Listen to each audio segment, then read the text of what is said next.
সদ্য পলিটেকনিক পাশ করা এক যুবকের সঙ্গে এক তরুণীর ডেটিং অ্যাপে আলাপ হয়েছিল। গতকাল গল্ফ গ্রিনের একটি ফ্ল্যাটে দেখা করার জন্য ওই যুবককে ডেকে পাঠানো হয়। ফ্ল্যাটে গিয়ে দেখেন ওই যুবক সেই ফ্ল্যাটে আছেন এবং সাথে রয়েছেন আরো দুই যুবক। ওই যুবককে ফ্ল্যাটে আটকে রেখে মারধর করা হয় এবং ওই যুবকের মাকে ফোন করে 1 লক্ষ টাকা নিয়ে আসার জন্য বলা হয়। ওই যুবকের মা স্থানীয় থানায় গিয়ে জানালে স্থানীয় থানার পুলিশ আধিকারিকেরা তদন্তে নামে এবং ওই যুবককে যারা আটকে রেখেছিলেন তাদের টাকা দেওয়ার টোপ দিয়ে ডাকা হয়। নেতাজি নগর এলাকায় দুই যুবক মোটর বাইকে করে এসেছিল ওই টাকা নেওয়ার জন্য। সেখান থেকে ওই দুজনকে গ্রেপ্তার করে পাটুলি থানার পুলিশ। ওই দুজনকে পাটুলি থানার পুলিশ আধিকারিকের তরফে দীর্ঘক্ষণ জিজ্ঞাসাবাদের পর তাদের থেকে পুলিশ জানতে পারে অরবিন্দনগরের একটি ফ্ল্যাটে হানি ট্র্যাপের শিকার ওই যুবককে আটকে রাখা হয়েছে।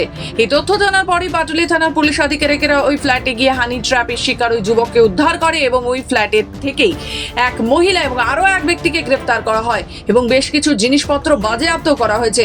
পুলিশ তদন্তে আরো জানতে পেরেছে ওই ফ্ল্যাটটি যে 4 জনকে গ্রেপ্তার করা হয়েছে তাদের মধ্যে একজনেরই।